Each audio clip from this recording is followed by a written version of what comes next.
A noite em Cerro Pálido estava mais fria do que o habitual. A tempestade de neve descia pesada, cobrindo os telhados, apagando as trilhas do campo e engolindo cada ruído da aldeia. O vento assobiava pelas frestas das casas e as janelas vibravam como se fossem estourar a qualquer instante. Dentro de uma cabana simples, porém aconchegante, o calor da lareira lutava contra o frio. O fogo crepitava, iluminando as paredes de madeira e lançando sombras que dançavam pelo teto baixo. Irene, de expressão suave, mexeu o ensopado que fumegava sobre a panela. O cheiro de caldo quente misturado a raízes e um pouco de carne preenchia o ar, trazendo conforto. Na mesa rústica, Roy, um menino de 9 anos, olhos atentos e curiosos, sorvia uma colherada apressada. Ao seu lado, Marin, a irmã de 6 anos, lutava contra o sono, tentando manter os olhos abertos enquanto segurava sua tigela com as 2 mãos pequenas. "Será que o papai vai demorar para voltar?" perguntou Roy, quebrando o silêncio. Sua voz tinha um fio de ansiedade. Irene suspirou, ajeitando uma mecha solta de cabelo atrás da orelha. "Não se preocupe, filho. É provável que seu pai esteja no máximo, 1 dia de distância. Deve ter se atrasado por causa da tempestade." Ela sorria ao dizer, mas o olhar denunciava preocupação. Otto, marido e pai, era lenhador do vilarejo. Passara os últimos dias transportando feixes de lenha para o povoado vizinho, onde o inverno costumava chegar ainda mais cedo. A viagem deveria ser rápida, mas a neve não costumava cair tão cedo e nem com tanta fúria. Marin, já com a cabeça pendendo de sono, deixou escapar um bocejo longo. Irene se levantou, aproximou-se e acariciou os cabelos da menina. "Vamos, hora de dormir. Amanhã ele pode estar de volta." Pouco depois, o fogo da lareira foi alimentado uma última vez e a cabana mergulhou no silêncio da noite. Lá fora, a tempestade rugia, mas dentro restava apenas o som das respirações lentas, embaladas pelo calor que resistia. Longe dali, nos portões de Cerro Pálido, a realidade era outra. A muralha de madeira que cercava o vilarejo rangia sob o peso da neve acumulada. 2 guardas caminhavam de um lado a outro, o fôlego transformando-se em nuvens de vapor. O cansaço os fazia resmungar baixinho. "Não sinto mais os pés", disse um deles, batendo as botas no chão gelado. O parceiro bufou, ajeitando a lança contra o ombro. "Pensa que eu sinto?", respondeu, antes de se calar. Seus olhos se estreitaram. "Espera, você tá vendo aquilo?" Do meio da neblina, um ponto laranja tremeluzia. Uma tocha.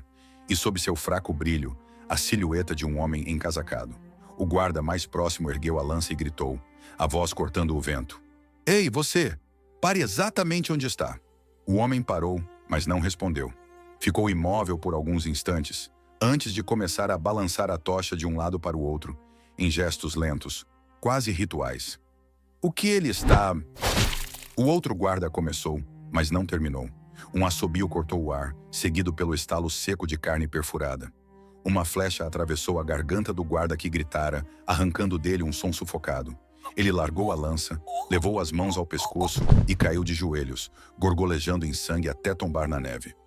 "Merda!" O segundo guarda recuou instintivamente, mas já era tarde. Da cortina espessa da neblina, sombras começaram a surgir. Primeiro alguns vultos, depois dúzias deles, até formarem uma linha cerrada de aço e morte. Um batalhão inteiro marchava em silêncio, armaduras pesadas refletindo a luz das tochas. No peito de cada soldado, pintado em vermelho vivo, havia um triângulo invertido, o símbolo do Império de Valkrad. A visão bastava para gelar o sangue. "O portão!" gritou o guarda sobrevivente, girando para correr. Não chegou a dar 3 passos. Outra flecha veio certeira, enterrando-se em sua nuca. O corpo caiu com um baque surdo, misturando o vermelho ao branco da neve. Os soldados imperiais avançaram em formação, sem pressa. Suas botas esmagavam o gelo, suas lanças batiam contra os escudos, num ritmo cadenciado, como o rufar de um tambor de guerra. O som crescia e ecoava pela muralha, acordando alguns aldeões que espiavam pelas janelas, sem entender o que estava prestes a acontecer. Com um único comando em voz baixa, um ariete improvisado foi trazido. Em segundos, o portão de madeira estremeceu sob o impacto. O primeiro golpe fez a estrutura ranger, o segundo arrancou estilhaços, e o terceiro derrubou tudo em uma explosão de lascas. O vento carregou para dentro o cheiro de ferro, couro e fumaça. A escuridão da noite foi riscada por labaredas de tochas, e o coração da vila tremeu. A tempestade continuava a cair, cobrindo tudo de branco. Mas naquela noite, a neve de Cerro Pálido começaria a mudar de cor. As chamas começaram a engolir as primeiras casas. O estalar das madeiras queimando misturava-se ao rugido da tempestade, criando uma sinfonia de terror. Do lado de fora, a voz do líder inimigo ecoava por entre o fogo e a fumaça. Tragam apenas os meninos jovens, matem o restante. O comando se espalhou como pólvora. Soldados armados correram de porta em porta, incendiando lares, arrastando famílias, golpeando qualquer um que não se encaixasse na ordem. O cheiro de lenha queimada rapidamente se misturou ao de carne, e a neve, antes branca, começava a receber respingos vermelhos. Irene despertou com um grito dilacerante vindo de fora. O coração disparou. Sem pensar, correu até a porta e a abriu, ignorando o frio cortante que invadiu a cabana. Na rua estreita, uma jovem mulher corria em sua direção com um bebê nos braços. Seus olhos estavam arregalados de pavor. Antes que conseguisse chegar, um soldado a alcançou. A lâmina atravessou suas costas e o corpo da jovem tombou na neve, o bebê rolando para o chão, chorando. O soldado agachou-se, virou a criança para verificar o sexo. Ao perceber que era menina, sua expressão não mudou.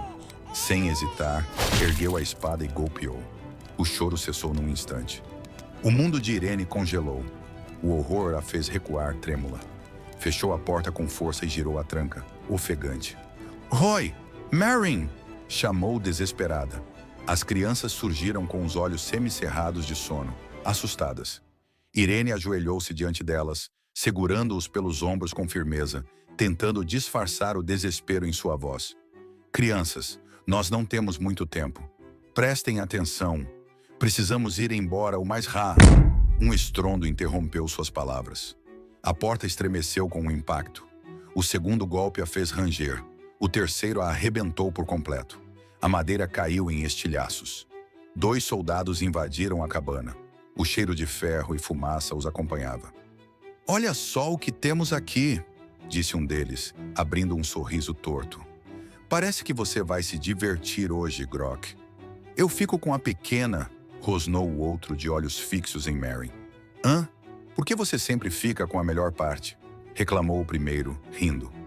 Irene levantou-se num salto, posicionando-se diante dos filhos, o corpo inteiro trêmulo. Pegou a faca de cima da mesa e apontou para os invasores. "Vocês não vão machucar meus filhos." Os soldados se entreolharam e riram, como se fosse uma piada. Grok avançou lentamente, a mão descansando na empunhadura da espada. "Corram, crianças! Corram!" gritou Irene, mas não terminou. O som metálico atravessou o ar, seguido pelo ruído úmido da carne sendo rasgada. Roy e Marin viram, em choque, a lâmina sair pelas costas de sua mãe. O sangue escorreu pelo chão de madeira. Irene tossiu, cuspindo vermelho. Com suas últimas forças, tentou golpear o soldado com a faca, mas seu movimento parecia arrastar-se em câmera lenta. A espada foi retirada de seu corpo e ela tombou no chão, já sem vida. Mãe!" murmurou Roy, a voz quebrada, incapaz de mover-se. Grok sorriu e agarrou Marin pelo colarinho, jogando-a de costas sobre a mesa. Roy sentiu a raiva explodir dentro do peito, quente, insuportável. Gritando, atirou-se contra o soldado. Foi repelido com brutalidade, lançado contra a parede. O impacto o deixou sem ar. Marin, com lágrimas escorrendo, viu o irmão tentando reagir e o desespero transformou-se em impulso. Com mãos trêmulas, pegou a faca caída da mãe e cravou no vão da armadura atrás do joelho de Grok. O soldado rugiu de dor, cambaleando. "Sua pestinha!" urrou, sacando a espada. Num único movimento, a lâmina cortou seu pescoço. A cabeça de Marin tombou, pendendo por um resto de carne. O sangue respingou no rosto de Roy, que assistiu tudo sem conseguir sequer respirar. Sua mente se apagou em choque, incapaz de atacar, fugir ou pensar.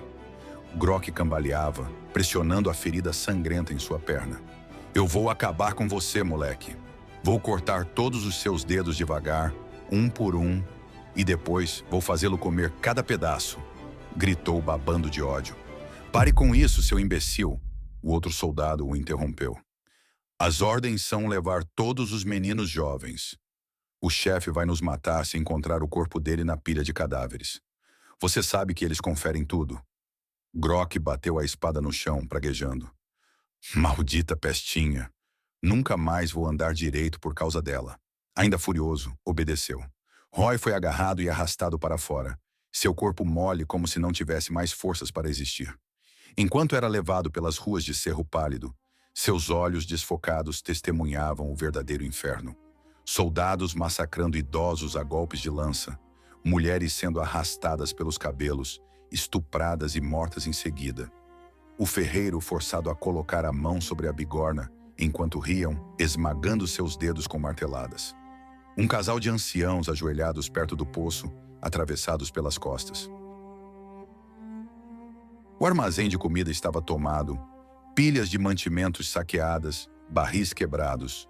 O fogo já consumia metade do vilarejo. O céu noturno iluminava-se de vermelho, enquanto a neve que cobria o chão era tingida em tons escarlates. Roy não conseguia gritar, não conseguia chorar, apenas sentia o peso do mundo esmagando sua mente, enquanto era jogado em direção às carroças, onde outros meninos capturados estavam amontoados, todos em silêncio, todos quebrados. Cerro Pálido já não existia. Apenas cinzas, sangue e gritos se misturando à tempestade. Fora dos portões, em chamas de Cerro Pálido, o frio parecia ainda mais cruel. A neve caía grossa, cobrindo o chão já manchado de vermelho. Ali, soldados imperiais organizavam uma fila de meninos capturados, arrastando-os pelo braço como fardos de caça. Os gritos do vilarejo, embora distantes, ainda ecoavam na noite. Roy foi atirado no fim da fila, empurrado até que ficasse ombro a ombro com outras crianças, que mal conseguiam se sustentar em pé. Seus olhos estavam vazios, como se o corpo seguisse movendo-se apenas por instinto. Adiante, carroças aguardavam. Guardas inspecionavam cada menino com rigor, verificando dentes, membros, postura. Quem mostrava qualquer sinal de fraqueza ou deformidade recebia uma sentença imediata: a lâmina. Alguns tombaram ali mesmo, sangue misturando-se à neve. Outros, desesperados, tentaram correr, apenas para serem caçados como animais e executados na frente de todos. Ninguém protestava, ninguém chorava. O medo calava até o último resquício de voz. Roy foi empurrado para dentro de uma carroça. A madeira rangia sob o peso dos corpos encolhidos. O cheiro de fumaça e sangue impregnava tudo, colado à pele. As rodas trepidavam quando outro garoto foi atirado para dentro. Cabeça raspada, o olhar ferido. Um soldado cuspiu no chão antes de fechar a porta. Esse se escondia debaixo de uma cama. Não durou muito, murmurou e seguiu. A carroça rangeu quando os cavalos foram açoitados. Roy, espremido entre os outros, ergueu o rosto pela pequena abertura lateral. Viu ao longe uma pilha de cadáveres sendo incendiada. Entre os corpos, reconheceu os rostos de Irene e Mary, consumidos pelo fogo. O peito se apertou e lágrimas desceram quentes, mas não houve força para o choro, apenas o vazio. O mundo escureceu diante de seus olhos, mergulhando-o em torpor. Um estrondo de vozes e aço despertou os meninos. O ranger das carroças cessara. A noite ainda dominava, e a tempestade não dava trégua. Quando os portões de ferro se abriram, todos viram a silhueta de uma fortaleza colossal erguida na escuridão. Suas muralhas, feitas de pedra negra, erguiam-se como dentes contra o céu. Bandeiras do império tremulavam, cada uma marcada pelo triângulo vermelho invertido. Empurrados para fora, os jovens tropeçavam na neve gelada. Os soldados os reuniram no centro do pátio, formando fileiras desordenadas. O frio cortava até os ossos, e a fumaça da respiração era a única prova de que ainda estavam vivos. Roy mal se sustentava. Seus pés se moviam por reflexo, sua mente perdida. Era como se já não fizesse parte daquele corpo. Então, um homem surgiu. Aproximou-se devagar, passos firmes, deixando o som das botas ecoar entre os muros. Parecia ter pouco mais de 40 anos, cabelos curtos já grisalhos e uma barba rala. Vestia uma armadura pesada coberta por um casaco de pele branco que contrastava com a noite. Havia algo em sua presença que silenciava até os soldados. "Olá, meus queridos jovens", disse ele com um sorriso, a voz carregada de falsa cordialidade. "Sejam muito bem-vindos à sua nova casa." O silêncio pesou. Apenas o vento respondeu, uivando por entre os portões. O homem deixou a frase repousar no ar por alguns segundos. Então sua expressão mudou, o sorriso cedendo lugar à dureza. "Vocês vão aprender a gostar daqui, ou vão morrer da pior maneira possível." Alguns dos meninos estremeceram. Roy apenas encarava o vazio, sem reação. "A partir de agora, vocês serão treinados e testados até os limites mais extremos", continuou o homem, agora erguendo a voz. "Comerão pouco, dormirão pouco e trabalharão até que seus corpos quebrem. Os fracos..." Ele fez uma pausa, olhando um a um. "Serão descartados e dados de comida aos cães." Um calafrio percorreu a fileira. Algumas crianças soluçaram em silêncio. "Já os que sobreviverem..." O homem sorriu novamente, mas desta vez frio, calculista. "Serão levados para o próximo estágio." De repente, soldados apareceram com baldes de água. O líquido congelante foi despejado sobre os meninos, encharcando suas roupas e pele já gelada. O choque do frio arrancou gritos. Alguns caíram de joelhos. O homem observava satisfeito. "Vocês dormirão aqui mesmo, no chão desse pátio todas as noites. Molhados, sem fogueira", disse como se fosse uma regra banal. "Amanhã os treinamentos começarão." Sua voz ecoou pelo espaço gélido, impregnando o medo em cada canto. "E não tentem fugir", ele completou, agora em tom mais baixo, mas ainda mais ameaçador. "A morte seria um alívio perto do que acontece com desertores aqui." Com isso, virou-se e desapareceu no interior da fortaleza. Os soldados deram gargalhadas e se retiraram aos poucos, deixando apenas o vento, o frio e o som dos dentes batendo dos meninos encharcados. No céu, a neve seguia caindo, cobrindo-os lentamente como se fossem sepulturas vivas.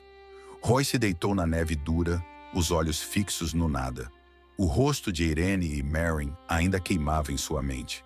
O calor da lareira, a voz suave da mãe, a risada infantil da irmã, tudo havia sido arrancado, substituído pelo eco da morte. Ele não disse nada, não chorou, apenas respirou gelado, à beira de se perder para sempre.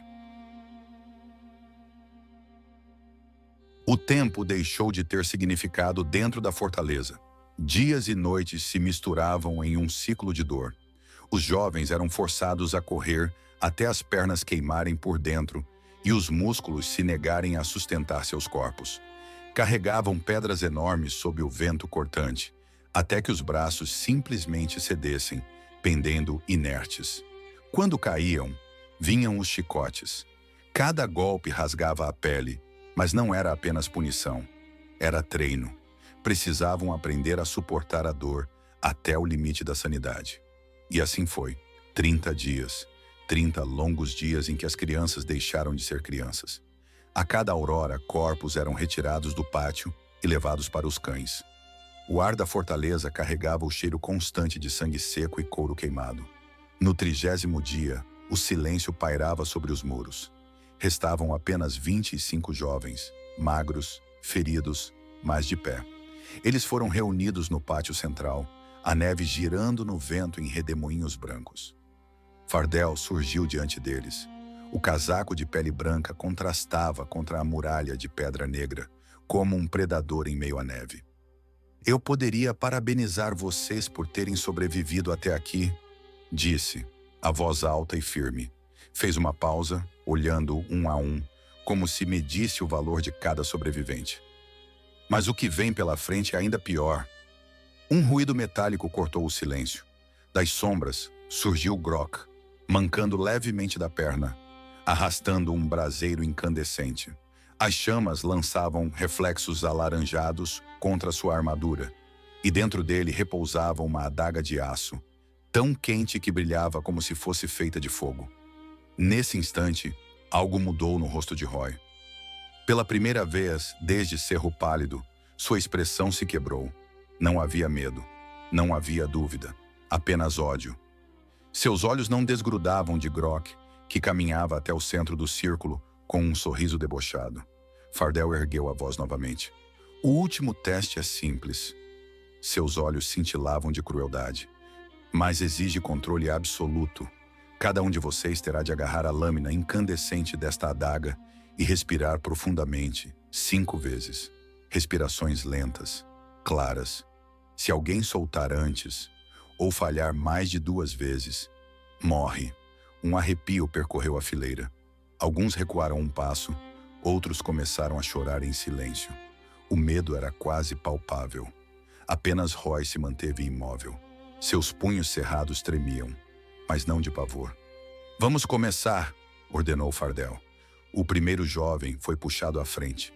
Tremendo, tentou encher os pulmões. Tocou a lâmina por 1 segundo e recuou com um grito. A carne da palma já estava queimada. Fardel não piscou. Última chance. O garoto tremia da cabeça aos pés, lágrimas escorrendo pelo rosto. Com um soluço, esticou a mão de novo e a fechou em volta da lâmina incandescente. Um berro ecoou pelo pátio, rasgando a noite. O cheiro de carne frita espalhou-se no ar, ácido e sufocante. Respire, ordenou Fardel frio. 1 vez, 2 vezes. Na terceira, os olhos do menino se reviraram e a mão escapou da lâmina. Ele caiu de joelhos, encarando a própria palma que fumegava, os dedos retorcidos. Não teve tempo de gritar de novo. Um soldado surgiu por trás e, com um único golpe, decapitou-o. A cabeça rolou pela neve, deixando um rastro escarlate. As crianças recuaram, ofegantes. Algumas se ajoelharam em prantos, outras começaram a murmurar orações. E o teste seguiu, 1 por 1. Gritos, cheiro de carne queimada, cabeças rolando pela neve, até que chegou a vez de Roy. Ele caminhou à frente sem que ninguém o empurrasse. A respiração era calma, mas seus olhos estavam fixos apenas em Grok. Havia ódio puro ali, um veneno que parecia corroer o ar entre os dois. Grok tentou manter a expressão firme, mas a cicatriz ainda latejava em sua perna. Lembrança da irmã que ele matara. O braseiro foi erguido. A lâmina incandescente aguardava. Antes mesmo que Fardel desse a ordem, Roy agarrou a adaga. O chiado da carne queimando ecoou alto. A fumaça subiu em rolos, o cheiro insuportável se espalhou, mas Roy não vacilou. Seus olhos cravados nos de Grok eram os de um animal enjaulado pronto para dilacerar. Respire, disse Fardel quase curioso. Roy inspirou fundo. 1 vez, 2, 3, 4, 5, 6. Os soldados se entreolharam. Murmúrios começaram. 10, 11. Na 12ª respiração, Fardel precisou empurrar Roy para que soltasse a adaga. A pele de sua mão estava carbonizada, retorcida, mas ele não fez um som sequer. Apenas continuou encarando Grok, como se gravasse cada detalhe de seu rosto na memória. Um silêncio pesado caiu sobre o pátio. Então Fardel sorriu de canto. Impressionante, e chamou o próximo. No fim, apenas 5 sobreviveram ao teste. O pátio, antes cheio, agora era um cemitério branco e vermelho. Roy permanecia em pé, a mão em carne viva, mas o olhar firme. Não havia quebrado, não havia gritado, não havia chorado. E por trás do cheiro de queimado, algo mais começou a nascer. Os dias que seguiram ao teste do braseiro foram diferentes. Pela primeira vez desde a captura, os sobreviventes receberam um alojamento. Paredes de pedra protegiam do vento, havia camas de madeira rústica e até cobertores ásperos. Para aqueles jovens destroçados, aquilo parecia luxo. A maioria já não lembrava de quem eram, nem de onde vieram. O passado havia sido arrancado à força, substituído pelo instinto de apenas sobreviver. Mas Roy não. Ele não se permitia esquecer. A cada vez que fechava os olhos, via a cabana em chamas, o corpo de sua mãe no chão, o pescoço de Merrin sendo dilacerado. A raiva era sua única razão para continuar respirando.